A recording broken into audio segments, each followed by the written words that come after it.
Here I am again using my bathroom. Go ahead and hit this little switch. Yeah, that sounds broken. Like, you know me. Let me shut that down. I'm gonna fix it. I'm gonna figure out how to fix it.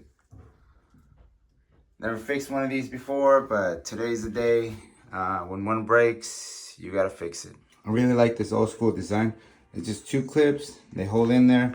Once they get past this, the tension opens up on the inside and it comes in just like that and holds it up to the top. This is needs a cleaning, but since it is a lot cleaner now, I can see the nuts, the bolts. So this is a Broan. And so we're looking at a model 663/688, 120 volts, 60 hertz. That one bolt right there should bring this whole panel down. And this side looks like it's propped up against something metal on one side.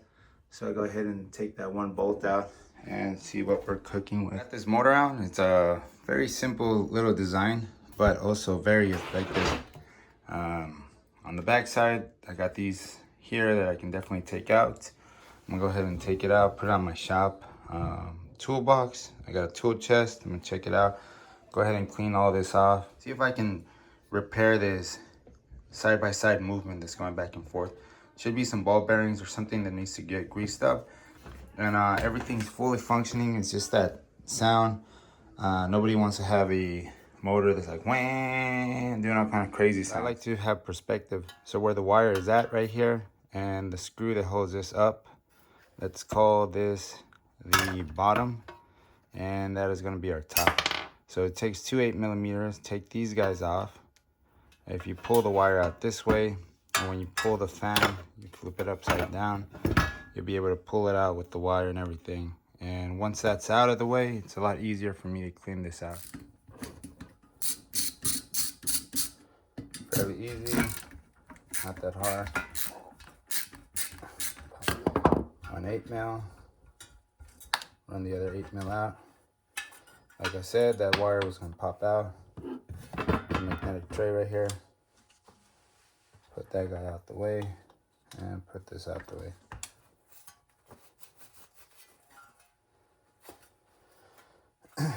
Pretty straightforward. This is clean. Put the bracket off to the side. And clean this off a lot better.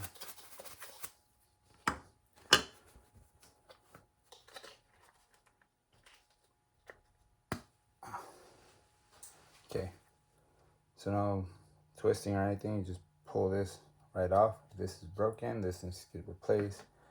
It is not. Okay, so I'm gonna definitely wash this guy. It's slotted in there. All this stuff, I can definitely get that with a sponge. Clean this out nice and really, really well. As far as this guy, sound is coming from within here. So I got these two.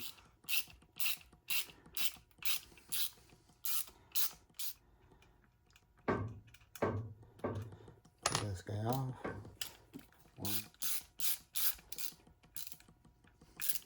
That other one out. And this bottom one comes down. So when I wiggle this component back and forth, a little bit of play right on the top. And when I look at these, kind of look a little scratched up, especially like portions like this. And I'll check the bottom here and the top, but it should come directly apart up. I'll clean this shaft up a little bit more. It's really dirty. So I'm gonna grab a little bit of sandpaper and then sand this off.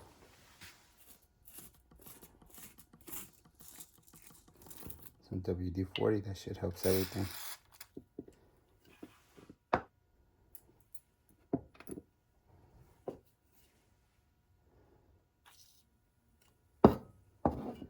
Put some WD-40 in this little slot right there. That's where that ball bearing is gonna sit, which is this guy here. not even a ball bearing. It's like I'm not familiar with the terminology for this one, but I've seen it in a couple other ones that have these tiny little parts. All right. After cleaning this shaft, this guy came out. The whole component should have came out nice and smooth, but except the bottom portion of it came out. And I'm going to try to push that and press that all back together. Put this guy back in. It's very easy and simple design. See, it's going to fall on the top. Just got to make sure that I put this square in the right way and press it in.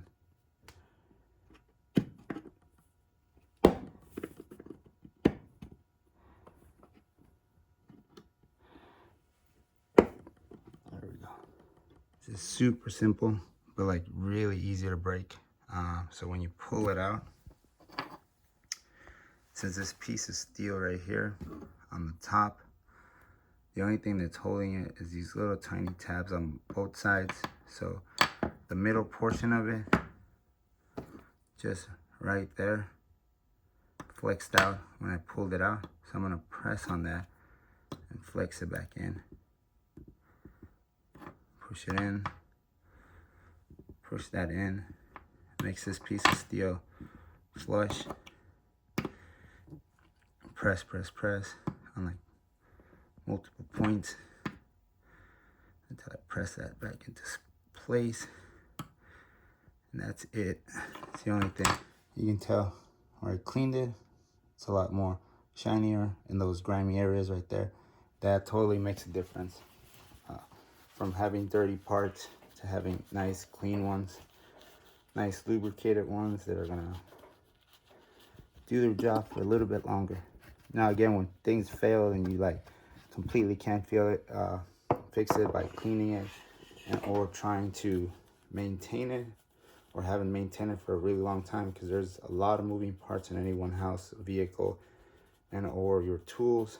Obviously get a new one, but if you can, try to clean it out as much as possible.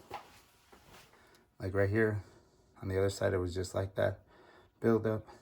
Everything's nice and smooth and clean. Do the same thing for this one. All you need is straight up just elbow grease. Cool, this is nice and clean. This guy's a lot more better. It's a lot more cleaner, so I maintained it pretty well. Same thing for this plate. It does loosen up over time. It was like way out here, so I did peck it right there, right here, and right here, just so I can put that tension on this right here, so it can stay a little bit more sturdy and hold on in place. The back side here, it's got a little dot. Good lubricated. Spray some WD-40 in there. Hopefully it doesn't make it any worse. If it does, I also have like the part number on top, so you can get a brand new part. It soaks it right in. It's like a little cloth and lubricates from the inside. Just putting it back together and sandwiching, turning this, squeaking's gone. All right, so putting all this back together, notice that the rivets here on this side are the outer portion of the rivets. On this side, they're the back portion of the rivets. So it's gonna be the front side where the shaft sticks out. Then you would put these guys, I'm gonna go ahead and clean these before I put these on. Wiggle this back and forth, just like that.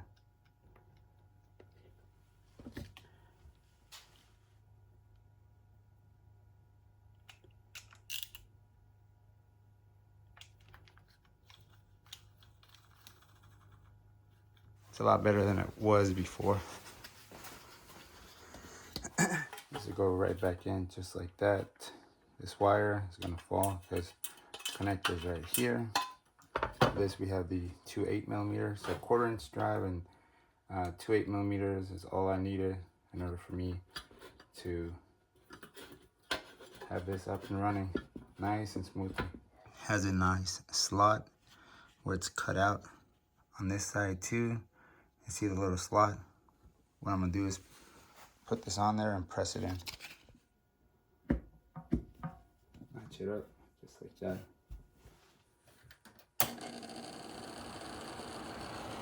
There we go.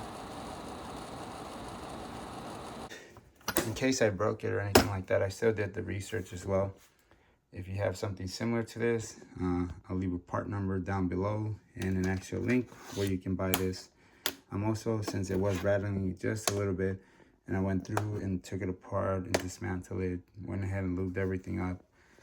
I definitely do want a new part, so I am gonna get the fan replaced, and I'm gonna get the other one. If it's cheaper or it's a couple bucks, I'll get the whole panel with the actual fan and everything included.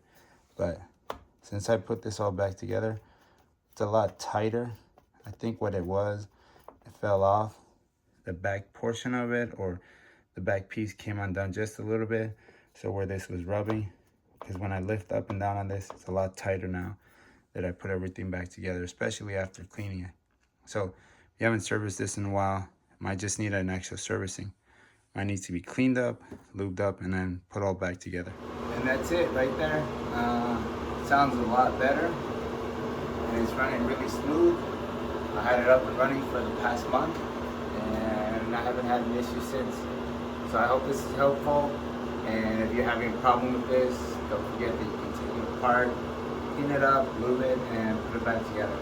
Now, if that doesn't help it, and you have major damaged parts, I would suggest you order the entire component, which is the fan, the motor, all the bracket and everything that comes with it. It comes as a one unit, and you'll be able to easily replace it, remove it, and install the new one.